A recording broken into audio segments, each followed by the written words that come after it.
Assalamualaikum warahmatullahi wabarakatuh. Alhamdulillahi wa kafa, wassalatu wassalamu ala rasulillahil mustafa wa ala alihi wa sahbihi wa man wafa, wa ba'd. Faya ibadallah, ahbaballahi wa ahbab rasulihi sallallahu alaihi wasallam, usi nafsi wa iyyakum bitaqwallahi faqad fazal muttaqun, fala tamutunna illa wa antum muslimun. Faqala ta'ala: Ya ayyuhalladzina amanu taqullaha haqqa tuqatih wa la tamutunna illa wa antum muslimun. Guru kita semua, Asy-Syaikhaini Al-Fadilaini Al-Imamaini, Dr. Syamsi Ali dan Dr. Amil Faisal. Semoga Allah Subhanahu wa taala senantiasa memberkahi seluruh aktivitas antum, menyehatkan, memberikan kekuatan, dan insya Allah mudah-mudahan menerima seluruh amal ibadah kita sebagai amal ibadah yang diikhlaskan oleh Allah Subhanahu wa taala. Semoga seluruh aktivitas dan pesantren Nusantara Foundation yang dirintis oleh Al-Imam Syamsi Ali di Amerika, selain bisa menginspirasi warga muslim dimanapun, juga melahirkan generasi-generasi terbaik insya Allah, baik kini ataupun di masa depan, memberikan wajah Islam yang terbaik seperti tadi yang disampaikan.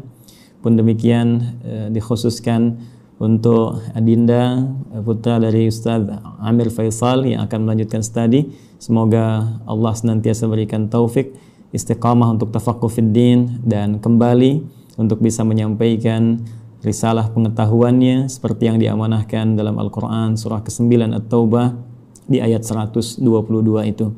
Izinkan kami menyampaikan apa yang telah guru-guru kami sampaikan mengenai tema yang sekarang tengah kita bahas, dan tentunya tadi sudah banyak diuraikan baik oleh Imam Syamsi Ali pun demikian oleh Dr. Amir Faisal. Semoga sekali lagi Allah berkahi keilmuan keduanya. Izinkan kami kemudian merinci dari apa yang tadi telah disampaikan dengan tiga aspek bahasan utama. Kita akan mohon izin mulai dengan muqaddimah tentang mengapa kita diciptakan, kemudian yang kedua apa korelasi antara penciptaan dan tugas kita sebagai manusia dengan Al-Quran. Kemudian yang ketiga, bagaimana kita bisa menampilkan pedoman hidup dalam Al-Quran terkait dengan misi kehidupan kita di muka bumi ini. Tiga ini yang mudah-mudahan bisa saya sampaikan dengan durasi waktu yang telah ditetapkan oleh panitia. Tadi ada sekitar 20 menit ya. Mudah-mudahan sampai 20 menit ini, dan kalaupun boleh bisa disesuaikan dengan kultum barangkali Ustaz Syamsi Ali, ya kuliah terserah antum gitu. Jadi waktunya bisa kita maksimalkan insya Allah. Baik, bismillahirrahmanirrahim. Mohon izin karena kita temanya Al-Quran, jadi saya akan mencoba mengurutkan topik bahasan kita sesuai dengan urutan-urutan dari ayat-ayat Al-Quran insya Allah. Kita mulai pertama terkait dengan kenapa kita diciptakan oleh Allah Subhanahu wa taala, apa tujuan utamanya, sehingga nanti kita bisa temukan hikmahnya dan korelasinya dengan Al-Quran. Seperti diketahui bahwa seluruh makhluk yang diciptakan oleh Allah Subhanahu wa taala, baik bernyawa ataupun tidak bernyawa, maka tujuan utamanya, puncak dari misi kehidupannya adalah untuk beribadah kepada Allah Subhanahu wa taala. Ini poin utamanya. Saat Allah menciptakan malaikat, ya, malaikat tidak diciptakan kecuali hanya untuk beribadah, walaupun tugasnya bisa beragam. Ada yang bertasbih saja, bertahmid saja, bertakdis saja, Al-Baqarah ayat ke-30. Ada yang kemudian tugasnya memikul arsy saja, ada yang menurunkan wahyu, ada yang kemudian menurunkan rezeki dengan izin Allah. Tapi seluruh puncak dari tujuan penciptaan itu adalah dalam rangka taat kepada Allah Subhanahu wa taala tanpa maksiat sedikit pun. Quran surah ke-66 ayat yang ke-6.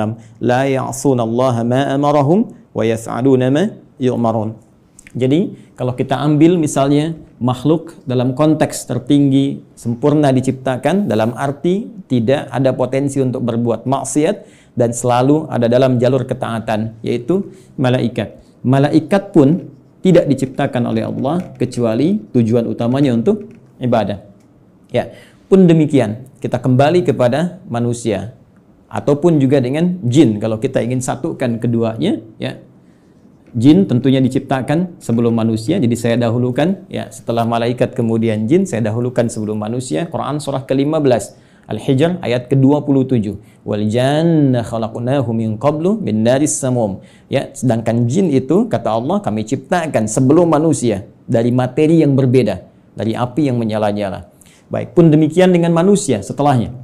Ya, wa idz qala rabbuka lil malaikati inni khaliqum basyara. Ketika Allah firmankan kepada para malaikat yang sudah tercipta sebelum manusia, pun sebagian kalangan jin yang hadir pada saat itu, kami akan mencipta makhluk baru, bukan malaikat, bukan jin, tapi basyar. Ya, satu dari 5 nama manusia yang umumnya disebutkan dalam Al-Quran pokoknya. Ya, basyar 35 kali disebutkan dalam Al-Quran, menunjuk pada sifat nafsunya. Ins disebutkan 18 kali berpasangan dengan jin, menunjuk pada sifat penampakan dan kelembutannya. Insan disebutkan 65 kali dalam Al-Quran, menunjuk pada totalitas aktivitasnya. Pun demikian dengan An-Nas disebutkan setidaknya 241 kali dalam Al-Quran, menunjuk sifat sosialnya. Dan Bani Adam ya disebutkan setidaknya 7 kali dalam Al-Quran, menunjuk genealogisnya yang tersambung pada Nabi Adam alaihissalam. Jadi manusia ketika difirmankan oleh Allah kepada malaikat dan jin, ya wa idz qala rabbuka lil malaikati inni khaliqum basyara. Ya. Jin dan manusia ketika diciptakan tidak lepas dari fungsi ini. Ya, ditegaskan di Quran surah ke-51 digabungkan ayat ke-56. Ya, paling kanan sebelah atas di mushaf standar Allah berfirman, "Wa ma khalaqtul jinna wal insa illa liya'budun." Ya, dan tidaklah aku ciptakan jin dan seluruh manusia itu kecuali tujuan puncak pokok ya. Tujuan penciptaan itu adalah supaya mereka menjadikan seluruh aktivitasnya sebagai ibadah kepadaku kata Allah. Ingat harakat akhir di ayat ini bukan pakai fathah. Ya, ya'buduni bukan ya'buduna. Ya, fi'il mudhari'nya di sini berharakat fathah tapi di sana nanti ada ya yang menunjukkan kepada Allah. Ya, kemudian untuk takhfif dia dihilangkan diganti dengan harakat kasrah. Jadi jelas Allah memberikan kesan yang tegas bahwa seluruh fungsi penciptaan manusia tiada lain seluruhnya dalam rangka beribadah kepada Allah Subhanahu wa taala. Nah, yang menarik adalah ketika Allah mendeklarasikan dan menginformasikan tentang khususnya manusia ya dalam konteks tugasnya untuk beribadah ini, maka diperjelaslah oleh Allah mengenai tempat dan misinya di mana dia akan beribadah, kemudian seperti apa misi yang akan diemban. Jadi sangat menarik, ya. Itu disebutkan di Quran surah kedua Al-Baqarah di ayat ke-30, ya. Paling kiri sebelah atas di mushaf standar. Ya, Allah berfirman, perhatikan kalimatnya ini sangat indah sekali. Antara penciptaan, pengenalan manusia kepada jin dan malaikat dengan pemberian tugasnya itu dibuka dengan kalimat yang sama, diksi yang serupa, tapi untuk menunjukkan makna yang berbeda. Ya, ingat, karena di Quran tidak ada pengulangan. Ya, ketika disebutkan yang seperti itu, yang serupa, maka kaidah tafsirnya, ya Dr. Amir Faisal, Ustaz Syamsi Ali lebih mengetahui, ya taksisan li ma'nan jadid. Ini untuk pengantar kepada makna yang baru, yang tidak sama dengan sebelumnya. Baik, di Quran surah ke-15, ayat ke-28, ketika Allah mencipta manusia digunakan diksi wa idz qala rabbuka lil malaikah. Ya, kemudian ketika memberikan misinya, dan di mana ditempatkan untuk menjalani misi ini, maka dibuka dengan redaksi yang sama. Wa idz qala rabbuka lil malaika. Seakan-akan ingin mengesankan bahwa, hei, saking dahsyatnya penciptaan manusia ini, saking dahsyatnya misi manusia ini, jadi bukan hanya penciptaannya. Ya, penciptaan manusia ingin menunjukkan tentang dibawanya misi yang sangat agung, sangat dahsyat, sampai-sampai malaikat yang sempurna pun tak berbuat maksiat mesti mengetahuinya. Sampai-sampai jin pun yang dicipta lebih dulu mesti mengetahuinya. Ya, hanya bedanya yang di Quran surah 15 ayat ke-28 Allah menggunakan redaksi khaliq, ya. Karena itu kita menyebut Allah dengan sang khaliq diambil dari diksi Al-Qur'an. Inni khaliqum basyara, mencipta yang tak pernah ada, ya. Sebelumnya, mencipta yang tidak bersandar pada bahan yang ada sebelumnya, beda dengan sifat makhluk yang tercipta. Sedangkan pemberian misinya digunakan kata ja'il. Ya. Inni ja'ilu fil ardi khalifah. Yang di sini menunjuk penciptaannya, yang di sini menunjuk pada pemberian misinya. Kita fokus ke sini dulu dengan cepat. Baik. Baik, Allah dengan tegas, singkat, padat memberikan satu informasi kepada kita semua melalui Al-Qur'an. Kata Allah, aku infokan pada malaikat. Aku infokan pada jin yang sebelum kalian aku ciptakan mereka. Saking tingginya misi kalian, ya. Inni menggunakan taukid, sungguh aku, ja'ilun fil ardi, akan menjadikan. Ingat, ja'il menugaskan, khalik mencipta. Setelah ciptaan itu terjadi, karena Allah mencipta mustahil, ya tidak ada fungsinya, mustahil tidak ada tujuannya. Di dalam bahasa Arab, kalau kita sudah membuat sesuatu, kemudian ingin menjadikan, menerangkan fungsinya, apa yang telah dibuat itu, orang Arab menggunakan diksi ja'ala, ya ja'alu ja'il. Allah telah mencipta manusia, Quran surah 15 ayat ke-28, dan ingin menerangkan ini fungsi, misi penciptaan manusia itu. Maka digunakan kata ja'il. Inni ja'ilun fil ardi. Satu, fil ardi. Ini poinnya. Ini menunjuk pada tempat, aku akan menjadikan, memberikan fungsi pada manusia yang telah tercipta itu. Akan menempatkan mereka bertugas, tempatnya bukan di langit. Bukan fis sama, ya. Awas hati-hati, tapi tempatnya di mana? Fil ardi. Ya, yang kita terjemahkan dengan bumi itu. Baik. Khalifah, dan dia akan membawa peran untuk menunaikan tugas ibadah itu sebagai khalifah. Ya. Yang setidaknya punya dua makna pokok. Bisa jadi khalafa yakhlifu, ya, yang saling menggantikan. Artinya kalau satu selesai akan lahir yang lain meneruskan kembali, satu selesai meneruskan kembali, ya, bapak kemudian melahirkan anak, anak melahirkan anak lagi, saling menggantikan. Dan Al-Qur'an memberikan pesan jangan sampai seseorang meninggalkan generasi setelahnya dalam keadaan lemah. Quran surah keempat ayat 9 itu. Wal yakhshal ladzina law taraku min khalfihim dzurriyyatan dhi'afa khafu 'alaihim. Karena itu siapkan generasi terbaik untuk saling menggantikan membawa tugas di bumi. Nanti kalau ada bahasan yang lebih luas kita belajar khusus tentang tema ini, ya. Nanti Allah kasih satu surah khusus yang bukan nabi, bukan rasul, ya, manusia seperti kita, supaya kita tidak berkata ini kan nabi, ini kan rasul. Jadi Allah berikan satu surah yang bukan nabi, bukan rasul, tapi bisa membentuk generasi yang terbaik setelahnya. Yaitu surah ketiga, surah Ali Imran. Imran bukan nabi, Imran bukan rasul, tapi nanti menikah dengan Hannah seperti kita ketahui, melahirkan Maryam. Dan Maryam saat dididik disiapkan, itu nanti bisa jadi pribadi yang lebih baik dibandingkan dengan ibundanya dan ayahandanya. Karena itu Anda temukan surah Maryam surah ke-19, tapi Anda tidak temukan surah Hannah. Ya. Tapi bagaimana keduanya mendidik supaya lahir generasi lebih baik dari orang tuanya. Maryam melahirkan Isa. Isa alaihi salam lebih baik dibandingkan ibu dan kakek neneknya. Ya. Jadi demikian fitrah dalam Al-Quran. Setiap ada generasi mesti lebih baik daripada yang sebelum-sebelumnya. Bapaknya hafal Al-Quran, anaknya hafal Quran dan paham tafsirnya. Ya, anaknya hafal Quran dan tafsir, cucunya paham sampai hadis dan fiqhnya. Demikian seterusnya. Baik. Kembali ke sini. Pun demikian khalifah, ya, selain punya arti menggantikan juga bisa berarti pemakmur. Ya. Pembangun dalam semua nilai-nilai kebaikan. Ya, singkatnya, ditugaskanlah kemudian di bumi. Ini tugasnya. Akan saling menggantikan sampai kehidupan dunia berakhir. Dan ditugaskan dalam rangka ibadah ini untuk memakmurkan kehidupan di muka bumi sesuai dengan apa yang telah Allah tetapkan. Secara singkat diberikan pelatihan kemudian di satu tempat, ya, yang disebut dengan Al-Jannah itu di Quran surah ke-2 Al-Baqarah ayat ke-35. Sebelum turun ke bumi, sebelum membawa misi ini, maka ditugaskanlah sementara waktu diberikan pelatihan, ya, di Quran surah ke-2 Al-Baqarah ayat 35. Wa qulna ya Adamu uskun anta wa zaujukal jannah. Secara langsung ditugaskan pasangan Adam dan Sayyidah Hawa alaihi wassalam.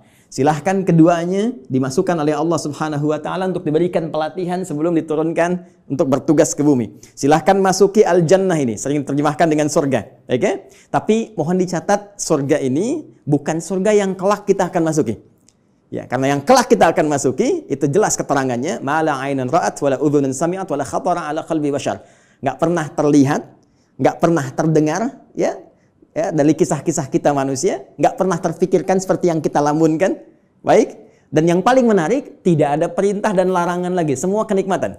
Ya, tidak ada perintah dan larangan lagi, semua kenikmatan. Jadi Ustadz Amir Faisal jangan terlampau soleh, nanti cita-cita masuk surga masih pengen tahajud bisa.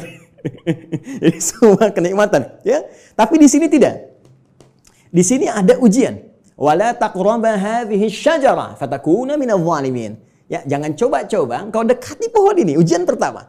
Jadi disebutkan perintah kalau dikerjakan melahirkan kenikmatan, fakula minha ragadan haitsu syi'tuma. Kemudian diberikan larangan. Ini perintah, ada larangan. Dan inilah nanti yang akan kita bawa dalam kehidupan di muka bumi. Di bumi itu cuma dua. Kalau enggak mengerjakan perintah, meninggalkan larangan, selesai. If'al wala taf'al. Do it, leave it. Ya, cuma dua ini saja. Baik, kemudian diperkenalkan. Ini tantangannya. Ada nanti iblis yang mulanya dari kalangan jin, ayat 34-nya berbicara tentang iblis. Ayat Quran surah ke-18 Al-Kahf, ayat ke-50 ya, menerangkan genealogis iblis itu dari jin yang bermaksiat, fasik ya. Wa idz qulna lil malaikati isjudu li adama fasajadu illa iblis kana minal jinni fa fasaqa an amri rabbi. Ya, ketika dia mulai fasik disebut dengan iblis. Ketika dia mulai menggoda, mewariskan kefasikannya disebut dengan syaitan. Karena itu diperkenalkan oleh Allah, ya, ini menjadi syaitan di ayat ke-36-nya. Fa'azallahumash syaitan. Setelah tuntas kemudian diberikan bekalnya, di training dulu, kan?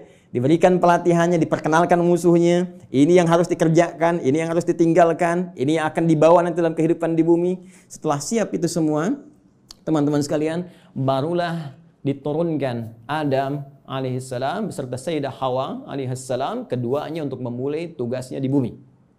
Baik. Dan kisahnya dimulai di sini. Quran surah kedua. Saya langsung ayat 38. Baik. Saya melompat sedikit ke kisah antara bagaimana perjuangan Adam alaihissalam melawan iblis atau syaitan itu. Saya langsung lompat dulu saja untuk mempermudah dan mempercepat kita sampai pada kuota waktu kita. Baik. Quran surah kedua. Ayat 38. Ya, paling kanan sebelah atas di mushaf standar bagi teman-teman yang terhubung dan membuka mushaf, ya. Perhatikan baik-baik. Qulna bitu minha jami'a. Sekarang sudah saatnya, kata Allah, kami firmankan. Dan kalimatnya menggunakan ta'zimin nafsi. Nah, ya, itu selalu memiliki dua makna setidaknya dalam bahasa Arab. Nah, singkatan dari nahnu. Kalau dinisbatkan kepada Allah Subhanahu wa taala, tentunya seperti kita ketahui, memiliki dua makna utama. Satu, ta'zimun nafsi, menunjuk pada keagungan Allah Subhanahu wa taala, puncak keagungannya. Kedua, ta'zimus sya'ni, menunjuk pada dahsyatnya informasi yang akan disampaikan. Jadi saking dahsyatnya misi yang akan dibawa oleh Adam dan Hawa alaihi wassalam sebagai khalifah di muka bumi, Allah sampai menggunakan keagungan zatnya. Ya, jadi ini misi agung. Kehidupan kita di bumi ini kehidupan yang agung, kehidupan yang mulia. Nanti saking mulianya di Quran, ya, surah ke-17 nanti, Al-Isra, di ayat ke-70, itu sampai disebut semua kita ini mulia. Walaqad karramna bani Adam, ya, wa hamalnahum fil barri wal bahr. Ya, semua kami muliakan seluruh anak keturunan Adam. Baik itu yang kemudian hidup di daratan sampai yang beraktivitas di lautan, semuanya kami muliakan, saking mulianya. Dan dimuliakan lebih dibandingkan makhluk-makhluk lainnya. Baik, teruskan. Qulna bitu minha jami'a. Mulai sekarang, ya, kata Allah Subhanahu wa taala, dimulai tugas kalian turun ke muka bumi. Di sini poinnya. Fa imma ya'tiyannakum minni huda. Ini dahsyatnya. Ternyata Allah dengan sifat Rahman, ya, tidak membiarkan hambanya memulai misi tanpa membawa pedoman misinya. Tanpa membawa petunjuk untuk menjamin kebenaran risalahnya.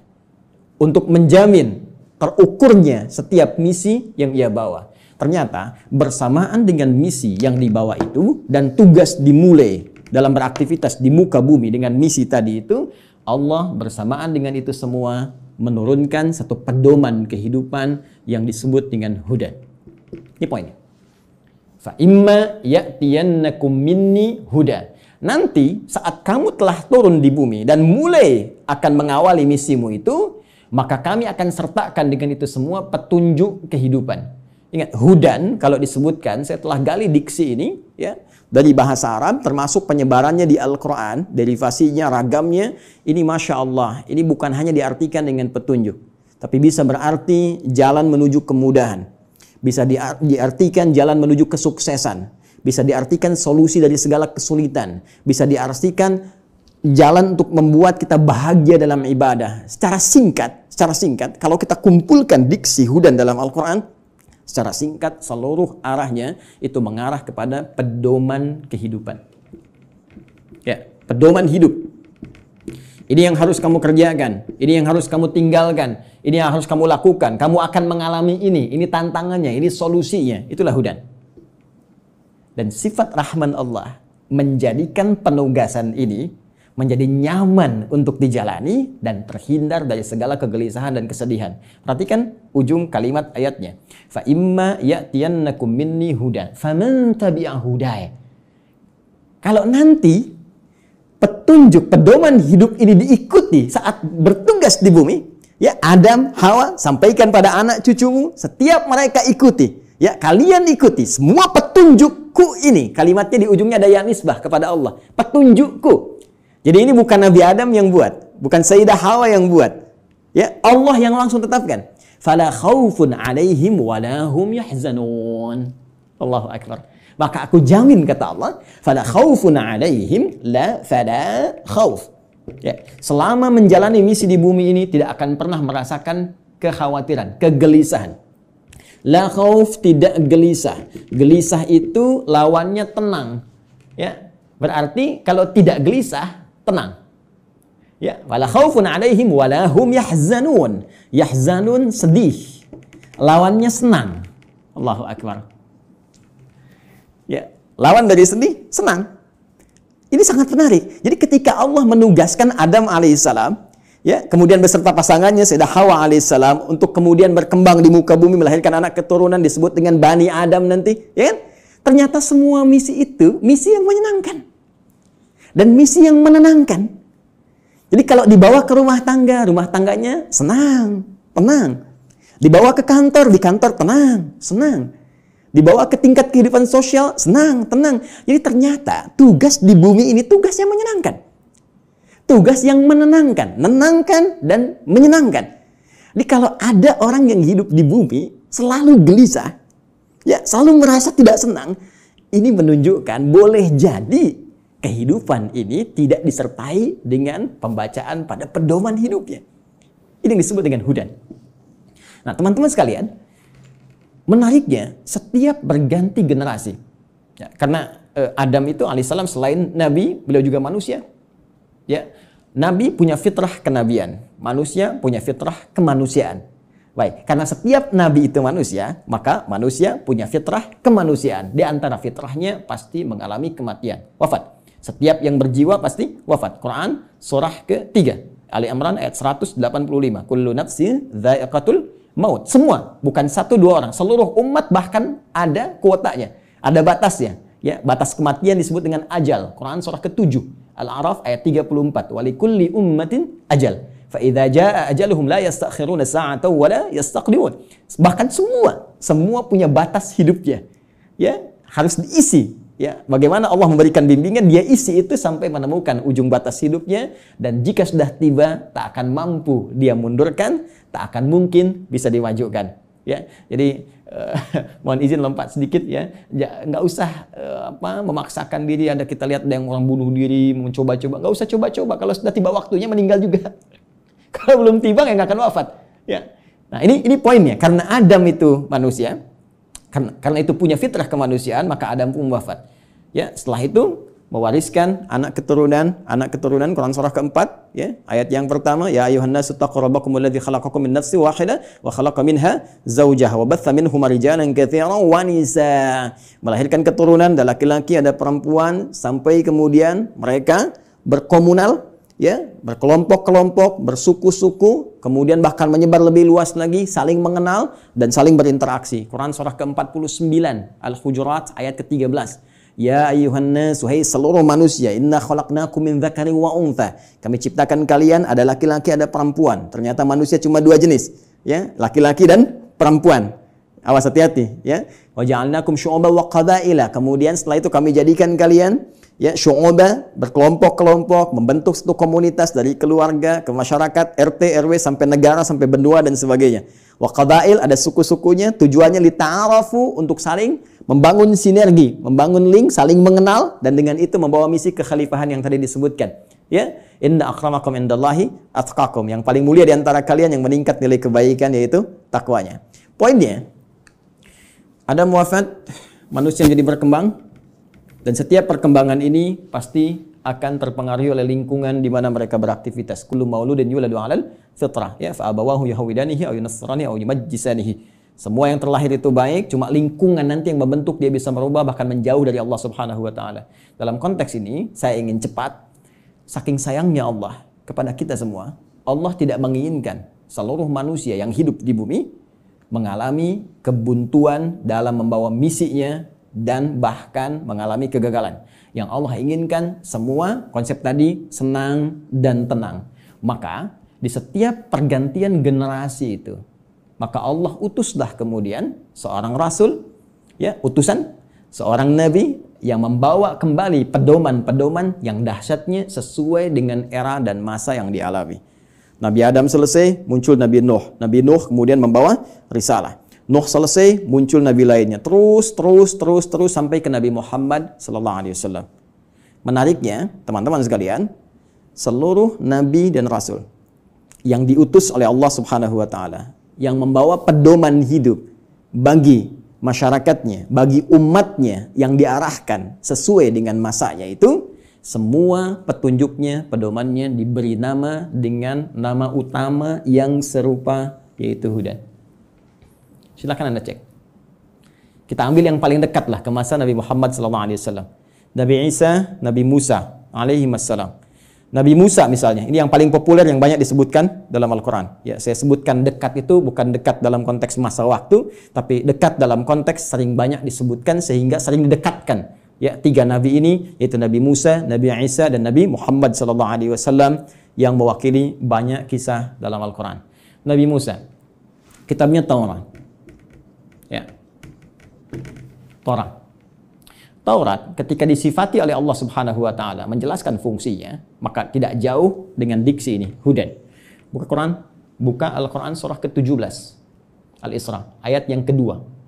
Wa ataina Musal kitaba. Dan telah kami berikan kepada Musa kitab. Itu Taurat. Ya kan? Apa fungsinya? Wa ja'alnahu hudan li bani Israil. Dan kami jadikan Taurat itu isinya adalah pedoman kehidupan bagi Bani Israel. Karena Nabi Musa diutus hanya satu kalangan saja, komunitas tertentu saja. Di kalangan Bani Israel, maka pedomannya dikhususkan untuk itu. Jadi nanti yang menariknya dalam satu era, itu bisa ada misalnya 2 rasul diutus. Ya, karena distriknya beda. Ya. Seperti kisah Nabi Ibrahim dengan Nabi Lut misalnya ya. Nabi Ibrahim dengan Nabi Lut, kan di Quran surah ke-51 itu, ya, ketika kita masuk ke ayat ke-30 dan seterusnya, itu Nabi Ibrahim dikunjungi para malaikat. Di ayat 24-nya, hal ataka hadithu dhaifi Ibrahim al-mukramin. Pernahkah engkau dengar kisah ketika Nabi Ibrahim dikunjungi para malaikat? Tujuannya sebetulnya bukan ke Nabi Ibrahim, tapi akan datang ke Nabi Lut, ya, alaihi salam, untuk mengabulkan tuh permohonan dalam tanda petik umat yang menantang azab. Jadi ketika akan datang ke situ mengadab, mampir dulu ke tempat Nabi Ibrahim dengan hikmah tertentu. Jadi di satu masa bisa ada 2 nabi dan rasul yang bertugas di wilayah yang berbeda. Nabi Musa alaihi salam itu tugasnya untuk Bani Israel. Diberikan panduan, disebut dengan Taurat dan disifati dengan Hudan. Pedoman kehidupan. Betapa inginnya Allah umat di zaman itu senang dalam menghadapi misi, menunaikan ibadahnya dan tenang dalam menjalankan itu semua. Berganti secara cepat Nabi Isa alaihi salam meneruskan risalah Nabi Musa setelah melewati fase-fase tertentu. Jaraknya sekitar 600 tahun ke Nabi Muhammad sallallahu alaihi wasallam. Nabi Muhammad ke Nabi Musa sekitar 2000 tahun. Nabi Isa alaihi salam ketika meneruskan risalah Nabi Musa alaihi salam berarti tugasnya sama, ya, kepada Bani Israel. Jadi bukan kepada seluruh kalangan manusia, hanya untuk Bani Israel saja, terbatas. Wilayah sebagian di Palestina saja, ya. Jadi kalau sampai ke Indonesia agak kejauhan, ya, cuma di sana saja. Bani Israel diberikan kitab Injil, karena itu Taurat dan Injil sering disatukan, ya. Quran surah ketiga misalnya, penyebutan pertama untuk Taurat dan Injil, ya, di ayat yang ketiga, nazzala 'alaikal kitaba bil haqqi musaddiqan lima baina yadayhi wa anzalat Taurata wal Injil. Ketika Injil diberikan kepada Nabi Isa alaihissalam sebagai kitab pedoman kehidupan, itu pun disifati sama kalimatnya dengan Hudan. Buka Quran surah ke-5 Al-Maidah, ya, di ayat ke-46. Ya. Silakan lihat di pertengahannya. Wa atainahul injil fihi hudaw wa nur. Ya. Lihat kalimatnya. Wa atainahul injil, dan kami berikan kepada Isa alaihissalam Injil, fihi, di dalamnya hudan. Ini ada pedoman kehidupan. Jadi setiap era berganti, setiap masa berpindah, Allah selalu memberikan pedoman yang selalu aktual, faktual, dan dibutuhkan di masanya sesuai dengan kebutuhan makhluknya pada saat itu. Karena eranya berganti, kebutuhan bisa berubah, nuansa tidak sama, maka diberikan pedoman yang sesuai dengan masanya. Yang paling dahsyat, Nabi Muhammad SAW, Rasul terakhir. Perhatikan kalimatnya. Nabi Musa li Bani Israel, ya, Nabi Isa li Bani Israel, Nabi Ibrahim kalangan tertentu saja, ya, komunitas tertentu. Kemudian Nabi Lot juga demikian. Sebelumnya Nabi Nuh, ya, membawa risalah. Rasul pertama Nabi Nuh alaihissalam, komunitas yang terbatas. Nabi Muhammad SAW, karena beliau ditugaskan sebagai Rasul pamungkas, penutup. Kalau penutup berarti risalahnya harus sampai berakhir kehidupan dunia. Namanya penutup. Karena tidak ada Rasul setelah beliau, tidak ada Nabi lagi. Karena itu risalahnya harus bertahan abadi sampai kehidupan berakhir. Maka diturunkanlah oleh Allah yang paling spesial. Karena spesialnya ini menyifati segala hal yang tadi disebutkan. Harus sampai bertahan sampai kehidupan berakhir. Harus beda dengan yang sebelum-sebelumnya. Harus punya mukjizat yang lebih dahsyat. Karena itu yang terakhir ini, karena sifatnya harus bertahan sampai akhir zaman, dia harus lebih daripada yang sebelumnya. Harus bertahan. Tidak boleh ada celahnya. Ya, tidak boleh ada perubahan-perubahan, ya, yang harus terjaga dari lafadznya, katanya, dan sebagainya. Semua harus unggul.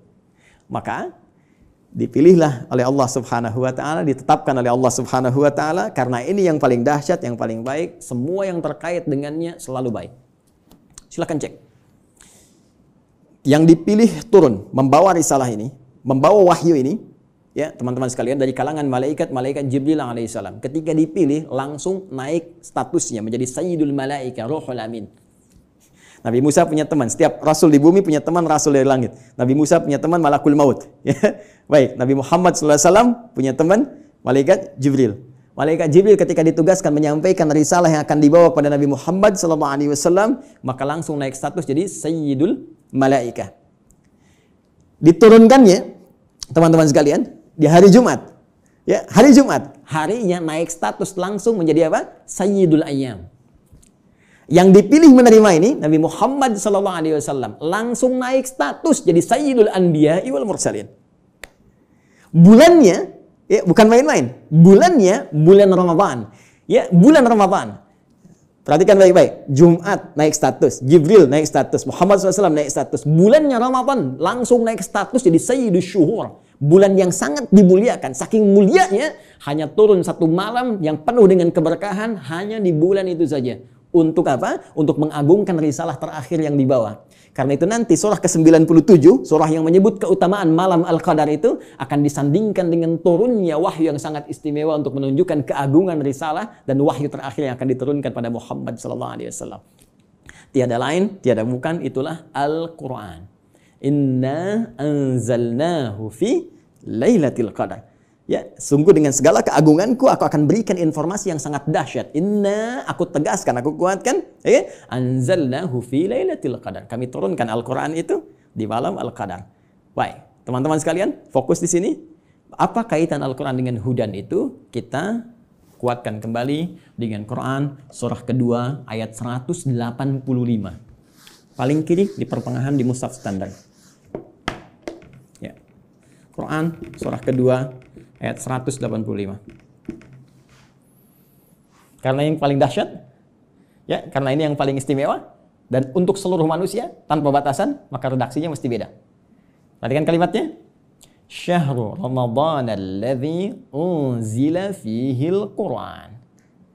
Ya, di bulan Ramadan yang kalian menunaikan puasa itu, saat itulah diturunkan Al-Quran. Tadi kita katakan, kita sepakati Al-Quran turun di bulan yang sangat mulia yaitu Ramadan. Quran surah kedua ayat 185. Allah perkenalkan nama kitab, wahyu, pedoman hidup yang diturunkan pada Nabi yang paling istimewa untuk semua manusia sampai akhir zaman, yaitu Al-Quran. Apa tujuan Al-Quran diturunkan? Teruskan ayatnya. Hudal linnas. Tetap tidak akan terpisahkan dari diksi ini, hudan. Dan dahsyatnya bukan li bani kada, li ummat kada, linnas. Ini poinnya. Ini bedanya. Kata Allah diturunkan di waktu yang sangat istimewa itu, ya, Al-Quran tujuan utamanya untuk menjadi pedoman hidup. Pedoman hidup. Pedoman hidup artinya pedoman yang dibawa dalam kehidupan. Ya, Anda mau zoom saja sekarang, tak tahu pedomannya, Anda nggak bisa zoom. Itu yang simple. Sekarang Anda mau hidup yang lebih kompleks kita jalani, nggak bawa pedoman, ya nggak, mustahil kita jalani dengan tenang. Mustahil kita akan jalani dengan benar. Ya, jadi ini pedoman kehidupan kita. Artinya semua yang dialami dalam kehidupan itu ada di sini isinya. Al-Quran. Dan dahsyatnya linnas, untuk semua manusia tanpa batas. Perhatikan diksi Al-Quran. Al-Quran tidak menyebutkan bashar, ya, yang menunjuk pada nafsu, kecenderungan bagaimana mengelola nafsu dan bagaimana keadaan tampilan fisik yang baik. Tidak menyebut tentang al-ins, tunggal. Tidak menyebut insan, ya. Tidak menyebut juga Bani Adam, tapi menyebutkan dengan kalimat yang luas sifatnya dengan diksi universal. Linnas, untuk semua manusia yang pernah hidup di bumi. Ya, di era Nabi Muhammad SAW sampai dengan kehidupan berakhir. Jadi ternyata semua misi hidup kita, aktivitas kita, dari bangun tidur sampai dengan tidur lagi, setiap kita beraktivitas, dari semua tantangan yang kita hadapi, baik itu sedang sendiri ataupun sedang berpasangan, berumah tangga, berkehidupan sosial, itu ada di sini semuanya. Baik, mohon izin sampai di sini bisa disimak ya, bisa dipahami. Baik, saya mohon maaf saya terlalu cepat. Al-Imam Syamsi Ali, Al-Ustaz. Tidak, Ustaz. Tidak ya? Masih ada waktu? Masih silakan. Masih, Ustaz, masih. Oh, masih. Karena ini baru mukaddimah ini. Fadhal, Ustaz. Fadhal ini. Ini semakin haus kita. Baik, mohon maaf Mbak Ima ya, ini baru mukaddimah ini. Kita belum turunkan jadi pedoman. Ya, baik. Jadi sampai di sini teman-teman sekalian, kita bisa memahami bahwa ternyata semua isi kehidupan kita ada di sini. Ya, silakan kalau tidak percaya, kita cek. Ya, mohon izin nggak perlu dicatat ya, karena ini direkam, nanti bisa diulang kembali. Saya baca dengan cepat karena keterbatasan waktu. Ya, bahkan kita dari sejak mulai terlahir, ya, sampai kita wafat, sampai pasca wafat, itu semua diinfokan di sini. Ada semuanya. Dan silakan bandingkan dengan kitab apapun yang ada di muka bumi sampai dengan saat ini. Tidak akan ada yang pernah seperti Al-Quran. Ya, saya berikan 3 saja yang sangat menarik ya. Pertama, seluruh hal yang akan kita alami sudah dirangkum dengan sempurna dalam Al-Quran dan nanti dijelaskan detailnya oleh Nabi Muhammad SAW. Nanti bagian terakhir saya kaji dan kita akan sama-sama nikmati bersama. Ya, saya beri contoh misal, mohon maaf, sejak masa dalam kandungan itu Al-Quran sudah menerangkan. Ya, bagaimana proses yang terjadi dalam kandungan. Detail secara fisiknya, secara umum disampaikan di Quran misalnya surah ke-22 di ayat yang ke-5. Bahkan pergerakan janinnya secara umum, ya, dari mulai kandungan lemah ke berat sampai diisi apa doa yang harus dibacakan, apa yang harus dilakukan supaya nanti bayinya terlahir dalam keadaan baik, disebutkan di Quran surah ke-7 ayat 189. Bahkan diberikan bocoran antara hubungan kita membangun komitmen dengan Allah yang akan menuhankan Allah sejak saat ruh kemudian ditanamkan sampai kita terlahir sampai wafat. Quran surah ke-7 ayat 172. Ketika terlahir, apa yang pertama kali diberikan oleh seorang ibu? ASI pun diberikan dengan tegas langsung. Ya, di Quran surah kedua ayat 233, wal walidatu yurdina auladahunna haulaini kamilaini. Ya, bapaknya dikasih, nih, ini tugas pokok bapak yang baru punya anak. Ini yang harus dikerjakan, ini ibu yang harus dilakukan. Ya, kemudian bergerak dari situ, diberikan pendidikan dini supaya membangun kedekatan dengan Allah, baik terhadap kedua orang tua, punya akhlak yang mulia. Quran surah ke-31 dari ayat 13 sampai dengan ayat 19-nya. Dari situ dia mulai belajar bagaimana cara belajar yang baik, bagaimana memahami, bagaimana bisa kembali mengajarkan itu kepada masyarakatnya. Quran surah ke-9 ayat ke-122. Kemudian diberikan sifat, jangan sampai dia belajar lupa dengan Tuhannya, harus seimbang antara iptek dengan imtaknya. Itu ada di Quran, teman-teman sekalian, di surah Al-Mujadalah, ya. di ayat yang ke-11. Kemudian setelah itu dia berkembang lagi. Ya, dia mencari lagi. Kadang-kadang ada yang pergi ke tempat lain, mengenal suasana yang berbeda, bertemu dengan orang banyak, bersuku-suku, bisa merantau ke berbagai tempat. Quran surah ke-49, ayat yang ke-13. Setelah itu tiba-tiba dia mengenal seseorang ya untuk mendapatkan pasangannya. Boleh, karena setiap kamu dicipta berpasangan. Quran surah ke-51 ayat ke-49. Bagaimana mengenal pasangannya? Diarahkan oleh Allah. Hei, jangan lama-lama. Kalau sudah kenal, lamar dia. Berikan ya bagian yang terbaik untuk maharnya. Quran surah ke-4 ayat ke-4. Lakukan pernikahan. Quran surah ke-30 ayat ke-21. Bahkan saat akan menikah pun dijelaskan oleh Allah. Nanti kamu belajar dulu di rumah tangga supaya nggak kaget. Ini tugasmu laki-laki begini, tugas perempuan begini. Quran surah ke-4 ayat 34. Bahkan kalau ada persoalan begini cara menyelesaikannya sampai di ayat ke-35-nya. Kemudian diberikan tugas, ayah, kamu akan mulai mencari nafkah. Begini cara mencari nafkah yang standar. Quran surah kedua ayat 168. Kalau kamu ingin cepat, baru bergerak sedikit, rezekimu diberikan keberkahan. Quran surah kedua ayat 172. Kalau kamu belum bergerak, mengamalkan amalan ini, Allah berikan kemudahan rezeki kepadamu. Quran surah ke-7 ayat ke-96. Tapi jangan khawatir, ketika engkau bisa mensyukuri semua nikmat itu akan tambah nikmatnya. Quran surah ke-14 ayat ke-7. Tapi kamu jangan lupa, kamu bekerja mungkin akan mengalami tantangan. Ada yang tidak suka, ada yang akan menyingkirkan, menyungkurkan, ada tantangannya. Ya, pelajari dengan sempurna. Ini loh secara umumnya dari mulai ringan sampai berat. Quran surah kedua ayat 214. Ya, kemudian rinciannya Quran surah kedua ayat 155 sampai 157. Cara menyelesaikannya Quran surah ketiga ayat 142. Kalau kamu bekerja, kamu lelah, tiba-tiba kemudian kamu sakit, merasa nggak enak, nyaman, ada zikir Nabi Ibrahim, Quran surah ke-26, ayat ke-80. Kalau penyakitnya berat, kata dokter mustahil sembuh, nggak ada yang mustahil. Amalkan zikir Nabi Ayub, saya sembuhkan seperti saya sembuhkan Ayub. Quran surah ke-21, ayat 83 sampai 84. Tugas seorang istri, ya, bisa merawat anaknya. Kadang-kadang tidak mudah itu semua. Ada yang berkata, bagaimana mendidik dengan baik? Quran surah ke-17, ayat 23 sampai dengan ke-27-nya. Sampai mereka dewasa, sampai usia 40 tahun, masih diberikan amalan untuk bakti pada kedua orang tuanya. Quran surah ke-46 di ayat yang ke-15. Sampai kemudian hidup lebih jauh lagi. Sampai tiba-tiba ada dalam keadaan pikunnya. Ya, Quran surah ke-22 ayat yang kelima itu di bagian bawahnya. Sampai kemudian setelah itu dijelaskan oleh Allah. Kalau kamu akan nanti wafat, pasti kamu wafat. Siapkan cara wafatmu supaya indah. Kamu hidup untuk tenang. Wafat pun harus tenang. Turun Quran surah ke-89 ayat 27 sampai 30. Ya ayat Tuhan nafsul mutmainnah. Kamu saya berikan hidup di dunia untuk tenang. Wafat pun harus tenang. Ya, kemudian setelah itu apa yang terjadi? Anda akan mengalami situasi di alam kubur, dijelaskan lagi. Ya, bahkan jelas. Afala ya'lamu idza mu'tarama fil kubur. Setelah itu disampaikan situasi di dalamnya. Bisa kamu siapkan sejak di dunia. Ini loh yang paling bagus. Ada layanan dengan semua keberkahan, kenikmatan. Sampai-sampai dia akan menyampaikan kepada orang yang belum wafat. Kalau bisa kerjakan ini, kalau mampu kerjakan supaya kamu cepat nyusul. Di sini enak, lebih enak daripada di situ. Quran surah ketiga ayat 169 sampai dengan 172. Bahkan setelah itu terjadi apa? Dijelaskan lagi. Teman-teman sekalian, muncul surah Al-Qiyamah surah ke-75. Setelah itu dijelaskan lagi. Ya, mau masuk kemana? Ini yang masuk ke surga, ini turunannya. Surga bersama Rasulullah. Quran surah ke-4 ayat 69. Di taman surga. Quran surah 51 ayat 15 sampai dengan ke-23. Surga yang seluas langit dan bumi. Quran surah ke-3 133 sampai dengan 134. Surga yang kelas biasa tapi nikmat. Quran surah kedua ayat ke-25. Supaya kita membawa persiapan untuk mendapatkan itu semua. Kalau gagal pun dijelaskan lagi. Ya, kalau kamu nanti main-main dengan ini semua, hadapi situasi di alam kubur begini, ada ayatnya. Situasi di hari kiamat begini, ada ayatnya. Sampai dengan muaranya pun ada ayatnya. Karena itu, kalau Anda tidak percaya, silahkan cek. Cuma dalam Al-Quran, semua kegiatan kita diatur dengan sempurna. Dan detailnya dijelaskan oleh Rasulullah SAW melalui petunjuk yang bahkan langsung ditegaskan oleh Al-Quran. Buka Quran surah ketiga. Ayat 31. Paling kiri sebelah atas di mushaf. Qul in kuntum tuhibbunallaha fattabi'uni. Katakan Muhammad sallallahu alaihi wasallam, jika mereka hamba-hambaku, umatmu mengatakan serius mencintai aku, mencintai Allah, kan berpegang pada kitab Allah, fattabi'uni, maka ikuti semua petunjuk Rasulullah sallallahu alaihi wasallam.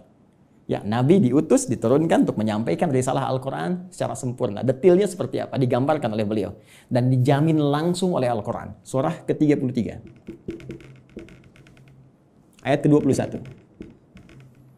Laqad kana lakum fi Rasulillahi uswatun hasanah. Uswah bisa dibaca dari riwayat Qalun, Warash dengan iswah. Laqad kana lakum fi Rasulillahi iswatun hasanah. Harakat kasrah, harakat dhammah.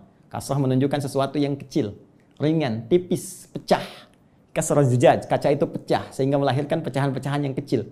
Sehingga harakatnya tipis. Dan ya, dhammah, sesuatu yang terkumpul, yang dhamma yang dhammu besar. Ya.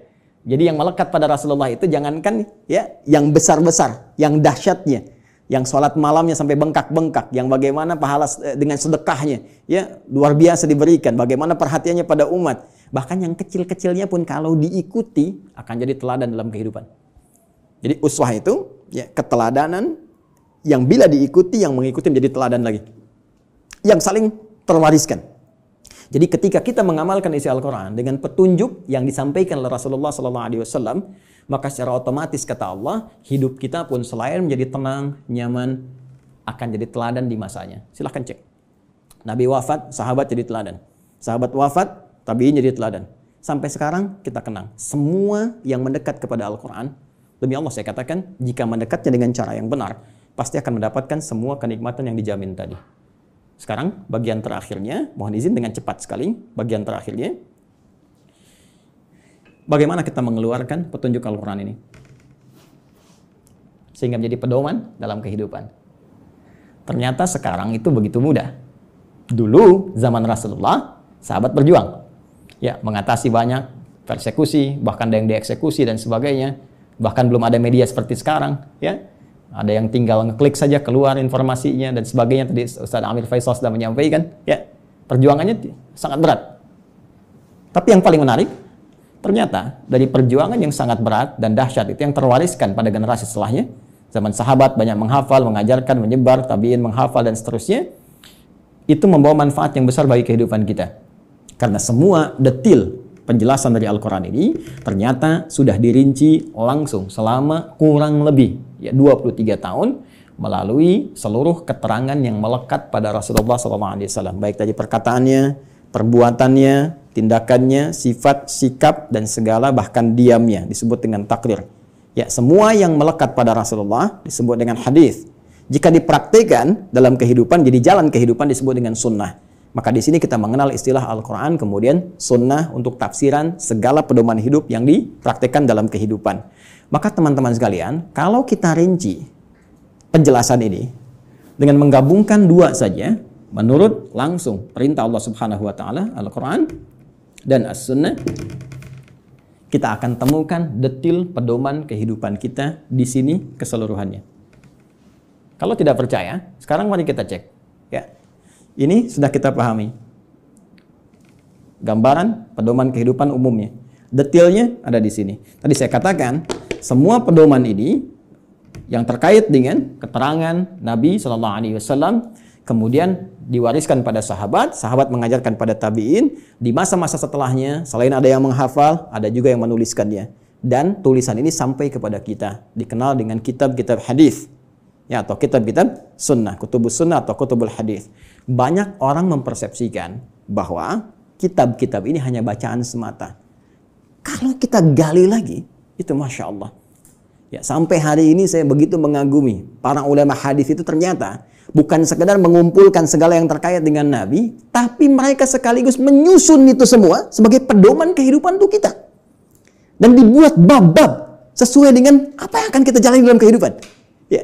Saya beri contoh misal, yang paling populer, ya Sahih Al-Bukhari. Ya, Sahih Al-Bukhari itu kan nama aslinya, masih ingat? Ya, Al-Jami' As-Sahih Al-Musnad Al-Mukhtasar min umuri Rasulillah sallallahu alaihi wasallam wa sunanihi wa ayyamihi. Ya, coba ulangi. Al-Jami' As-Sahih. Ya, kitab hadis kan umumnya ada 4 kan? Ya, ada Jami', ada Sunan, ada Musnad, ada Mu'jam kan? Ya, dan setiap penamaan ini ada makna. Al-Jami' itu kumpulan yang komprehensif. Umum, sifatnya masih luas, ya, mencakup segala aneka kegiatan. Baik, kalau sudah sunan, itu kitab fikih, ya, hadis yang disusun dengan urutan fikih. Jadi kitab hadis disusun dengan urutan fikih. Sunan Abu Daud, fikih, bab taharah, seterusnya sampai dengan selesai. Taharah, salat, puasa, dan seterusnya. Ya, Musnad disusun berdasar periwayatnya. Anda ingin belajar berapa hadis dari Sayyidah Aisyah, pengen seperti Sayyidah Aisyah, keluarkan dari Musnad Sayyidah Aisyah.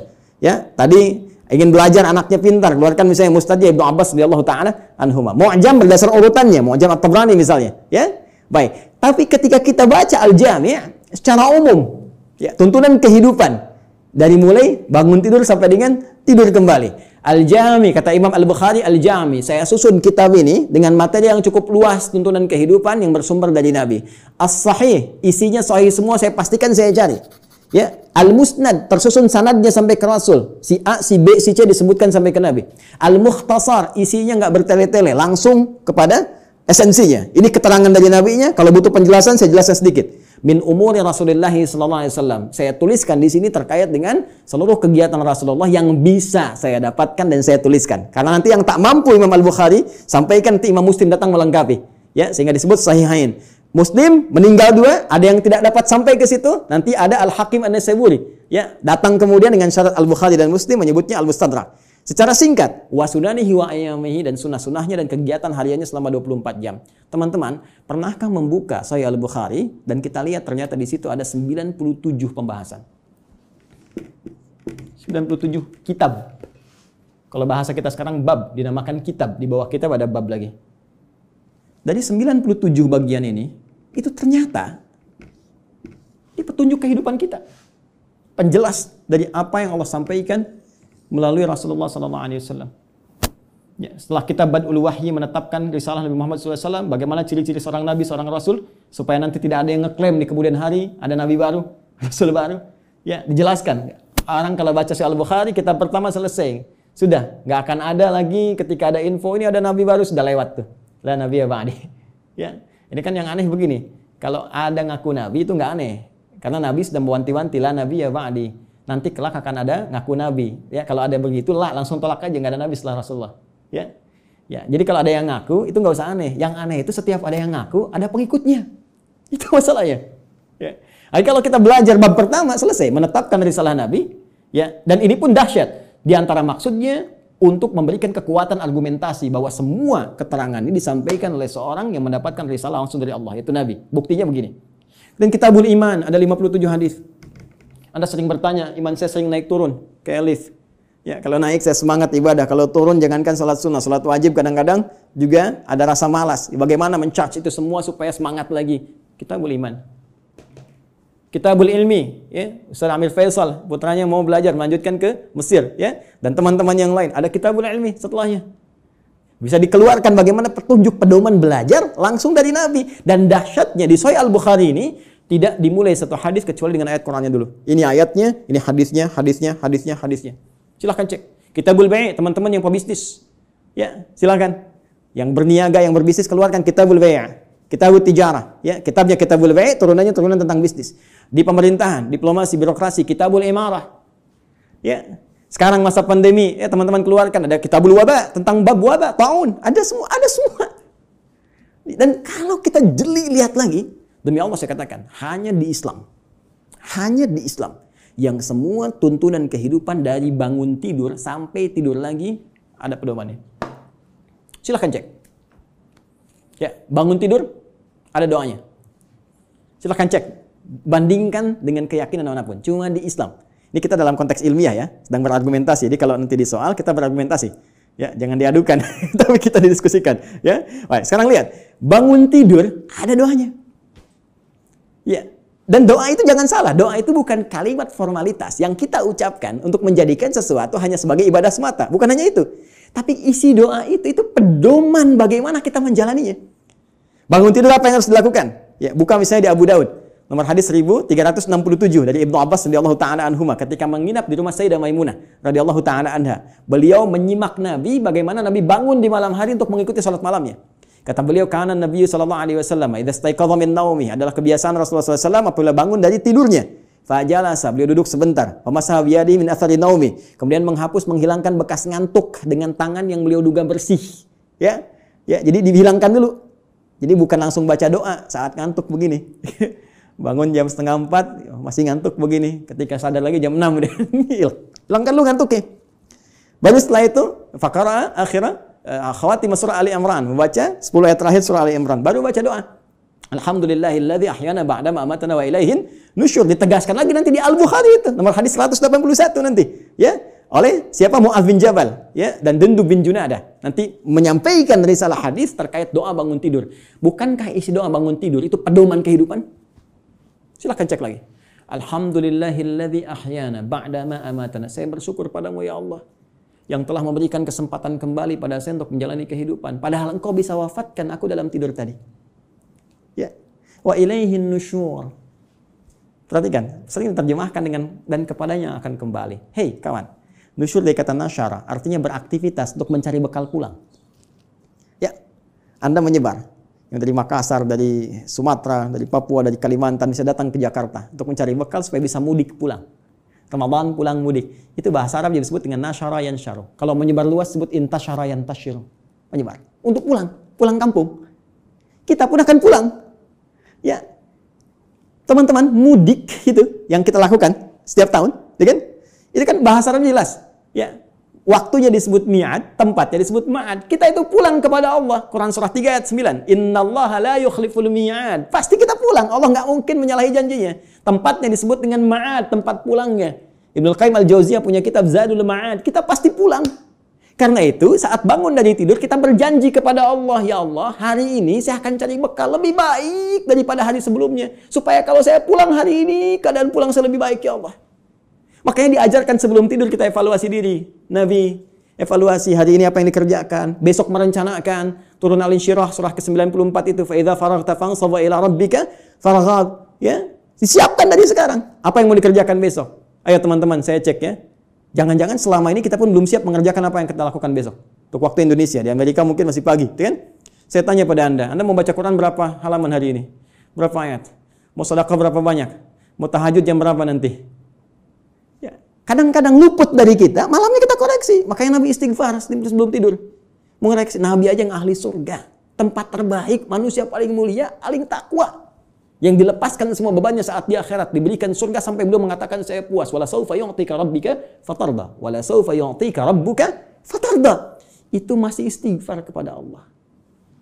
Saya, Anda, kita siapa? Nabi bukan, Rasul bukan. Gak ada jaminan surga untuk kita. Kenapa kita gak evaluasi keadaan hidup kita? Dan kita melupakan kematian, bahkan kita akan pulang. Pernahkah kita terbayang bahwa saat malam nanti tertidur, mungkin itu kehidupan kita yang terakhir untuk kita kembali. Karena itu kita siapkan, kalau saya besok bangun lagi, ya Allah, saya ingin sholat saya lebih baik daripada sebelumnya, saya ingin jamaah nanti jam sekian, ya Allah saya ingin sedekah besok, ya Allah saya ingin baca Al-Quran, supaya kalau saya meninggal pada saat itu, dan karena itu ajal dirahasiakan, supaya kita siap kapan pun pulang. Karena itu jangan coba-coba ketika Anda terpikir berbuat maksiat, bayangkan seketika wafat. Maka dari itu Anda berjanji saat bangun, saya akan jadi orang lebih baik dibandingkan dengan hari yang kemarin. Itulah sebabnya muncul mahfuzat. Ini bukan hadis ya. Orang yang hari ini ya lebih baik daripada hari kemarin, orang yang beruntung. Ya kan? Orang yang sama dengan yang kemarin, orang yang rugi. Orang yang lebih buruk daripada kemarin, orang binasa. Itu mahfuzat. Terambil dari nilai hadis tadi. Itu baru bangun tidur. Silahkan cek. Mau makan ada doanya, mau minum ada doanya, berpakaian ada doanya, masuk toilet pun urusan yang sederhana ada doanya. Bahkan langkah kakinya diatur, masuk kiri keluar kanan. Beda dengan masjid, masuk kanan keluar kiri, doanya berbeda. Bangun tidur sampai tidur lagi, pedomannya lengkap semua. Pertanyaan saya, dari sekian banyak kebaikan yang telah Allah tampilkan kepada kita, berapa yang telah kita keluarkan dalam kehidupan? Saya punya dugaan yang kuat, jangan-jangan persoalan kehidupan di muka bumi ini tak mampu kita tuntaskan, bukan karena kita nggak pintar. Mohon maaf, bukan karena kurang gelar. S1, S2, S3, sampai dapat gelar, misalnya pengajaran tertinggi, profesor, dan sebagainya. Bukan karena kurang harta. Tapi mungkin Anda kurang dekat dengan Allah. Kita kurang baca pedomannya. Kurang takwa. Semua kesimpulannya mengerucut kepada takwa. Takwa membangun kedekatan yang paripurna dengan Allah. Karena itu banyak ibadah diarahkan kepada takwa. Puasa la'allakum tattaqun. Salat dibuka dengan takwa. Hudal lil muttaqin alladzina yu'minuna bil ghaibi wa yuqimunas shalah. Haji takwa. Wa tazawwadu fa inna khairaz zadi taqwa. Wa may yattaqillaha yaj'al lahu makhraja wa yarzuqhu min haitsu la yahtasib. Itu puncaknya. Siapa yang mampu mendekatkan diri kepada Allah Subhanahu wa taala dengan takwanya, dengan menjalankan semua isi pedoman-pedoman yang Allah turunkan, maka Allah akan lepaskan dari semua kesulitan hidup, bahkan mengirimkan rezeki dari sisi yang tidak dia duga. Inilah pedoman kehidupan kita, inilah Al-Quran, dan inilah jalan yang tidak mungkin kita hindari, karena ini satu-satunya pedoman yang bisa mengantarkan pada kenikmatan di 3 alam. Dunia, alam kubur, sampai akhirat. Terakhir, sebagai penutup, teman-teman sekalian, saking dahsyatnya Al-Quran ini, Allah ingin membuktikan kepada kita kebenarannya. Al-Quran tidak diturunkan di Romawi yang sudah maju pada saat itu. Bukan di Persia yang sudah punya kekaisaran yang dahsyat. Ya, kalau sekarang diibaratkan Amerika misalnya, Soviet, atau sekarang jadi Rusia dan seterusnya, atau Cina bahkan, kan? Tidak turun di Romawi, tidak turun di Persia, tapi Allah turunkan di tempat yang paling jauh dari segala titik kemuliaan. Tidak kenal segala titik kebaikan-kebaikan. Ilmu pengetahuan jangan diharapkan tumbuh. Ya, dengan sempurna, dengan baik. Jauh tertinggal. Karena itu disebut dengan jahiliyah. Menggabungkan nama bahkan dengan sifatnya. Tapi tahukah Anda? Ketika Al-Quran diturunkan di umat jahiliyah itu bisa mentransformasikan mereka berubah menjadi khairu ummah. Sampai turunnya Quran surah ketiga ayat 110 itu. Paling kiri sebelah atas di mushaf. Kuntum khairu ummah. Silahkan Anda cek. Semua yang belajar dari Nabi, dari 40 orang fase Mekah, sampai menyebar ke Madinah, sampai bertebaran ke seluruh muka bumi, tidak pernah ada satupun sahabat Nabi membawa risalah Al-Quran, kecuali membawa kesuksesan dan misi terbaik kemakmuran di muka bumi. Silahkan cek. Nabi sampai selesai tugas di Madinah punya 12.000 sahabat. Punya 38 panglima, dari 12.000 itu. Kekuatan satu panglimanya bisa menaklukkan Persia dan Romawi. Ya, bisa mengalahkan segala jenis racun. Setiap satu sahabat ekspedisi menjadikan Islam terbawa dengan warna yang sangat indah, diterima bahkan tanpa kecamuk peperangan yang berarti. Amr bin As ekspedisi dari Afrika Utara sampai dengan ke Syam. Sekarang cek, Mesir, Libya, Tunisia, Maroko, Aljazair sampai dengan ke Syam. 4 negara sekarang. Ya, Libanon, Palestina, kemudian Yordania, kemudian Syria. Silahkan cek, Muslim yang baik. Sa'ad bin Abi Waqqas, ya, waktu ikut ekspedisi mau ke Cina, singgah di Baros, 414 km dari kota Medan. Jadinya Nusantara. Indonesia, Malaysia, Filipina bagian selatan, Thailand selatan, Brunei Darussalam, ya, Masya Allah Rakhin, sukunya dari Rakhinya itu yang sekarang, semua indah, baik. Di mana kita sekarang? Dan keilmuannya nggak nanggung, silahkan cek. Ya, Al-Ghazali, Al-Battani, Al-Kindi, Al-Farabi, ya, silahkan cek. Semuanya sukses. Jadi mau jadi ilmuwan, sukses. Mau jadi diplomat, sukses. Jadi birokrat, sukses. Semua itu tercantum dalam Al-Quran. Dan satu-satunya kitab yang tidak pernah mengalami perubahan. Zaman Abu Jahal dulu dibaca Alif Lam Mim, sekarang pun tetap Alif Lam Mim. Silakan, strukturnya sempurna, segalanya sempurna. Itulah Al-Quran. Tinggal pertanyaannya, tantangan langsung dari Allah, sejauh mana kita bisa meyakini semua ini untuk menerapkan pedoman tadi, mempelajarinya, mengamalkannya dalam kehidupan kita sesuai dengan kebutuhan kita. Membaca, baik. Memahami, mulia. Menghafalkan, dahsyat. Tapi intinya, tidak harus dituntut untuk bisa memahami seluruh isinya. Cukup Anda sekarang, maaf sekali, yang pokok apa? Bawa itu semua. Sekarang tugas dunianya apa? Passionnya apa? Keluarkan petunjuknya, lihat Qurannya, lihat hadisnya, dalami itu, amalkan. Setelah itu, perhatikan. Bedakan rasanya, rasakan bedanya, pasti akan terasa bedanya. Dan dahsyatnya Al-Quran bisa menjadikan tausiah yang 20 menit sampai 60 menit. Baik, saya kira itu dulu sebagai pengantar. Ya, Ustaz Syamsi Ali, maafkan saya kalau terlampau luas waktu yang saya gunakan. Mudah-mudahan ada manfaat yang didapatkan. Nanti kalau lain waktu kita bisa ketemu kembali, kita akan belajar tentang cara langsung dari Al-Quran, bagaimana menanamkan Al-Quran dalam diri kita supaya mudah dibawa dalam kehidupan. Karena jangan salah, ini ahli Quran pun dibagi 3 lagi nanti di Quran surah ke-35 Fatir di ayat yang ke-32. Ada orang ahli Quran zalim, wa minhum zalimun li nafsi. Ada yang paket hemat, bisa untuk dirinya belum bisa berbagi. Wa minhum muqtasid, ya. Dan yang terbaik, bagaimana ahli Quran menebar kebaikan di sekitarannya. Ya, wa minhum sabiqum bil khairat biidznillah. Terima kasih, semoga bermanfaat. Subhanakallahumma bihamdika asyhadu an la ilaha illa anta astaghfiruka wa atubu ilaik. Assalamualaikum warahmatullahi wabarakatuh.